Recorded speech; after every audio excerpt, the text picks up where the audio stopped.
Welcome to CRE Fast Five and today's refresher on the basics of 1031 exchanges. I'm Carly Iacono. A 1031 exchange, also referred to as a starker exchange, allows investors to defer capital gains from the sale of an investment property by reinvesting those funds under certain strict guidelines. Now, while there are several types of 1031 exchanges, including a simultaneous exchange, reverse exchange, and delayed exchange, the standard delayed or deferred 1031 exchange is by far the most popular and accounts for the bulk of all 1031 exchange transactions. This is the one we'll be focusing on today. When selling a property, you have 45 days from the close of escrow of the relinquished property or down leg to identify your replacement property or properties or up legs. And then you have an additional 135 days to close for a total maximum timeline of 180 days. Now, rarely is the 135 days to close where people run into trouble. Almost always, it's the 45-day ID period that leads to stress and, on occasion, poor decision making. Now, there are very specific rules around how you identify your potential replacement properties.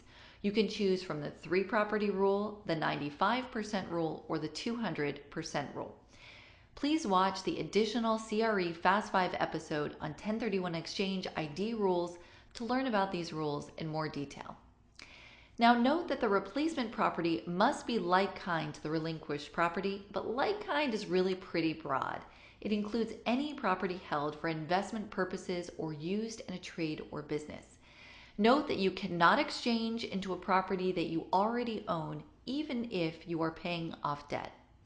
The upleg or replacement property must also be of equal or greater total value. Now, this means simply that you have to obtain the same or greater amount of debt and reinvest all of your equity. If you do not want to take on the same amount of debt, you can make up the difference with additional equity. If your overall exchange falls short after allowable expenses, this is called a partial exchange, and the difference will likely be subject to capital gains tax. Moving on, the exchanger must take title to the upleg property in the same manner that they held title to the downleg. Individuals, LLCs, partnerships, trusts, corporations, etc.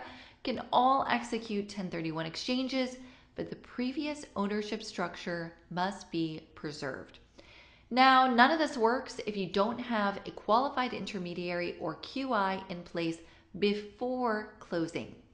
A QI is required to complete your exchange and cannot be your broker, accountant, or attorney. The QI is a designated third party that must be engaged before you sell their property, as they have to be the ones to receive your funds at closing. A few more tips for successful exchanges before we wrap up for today.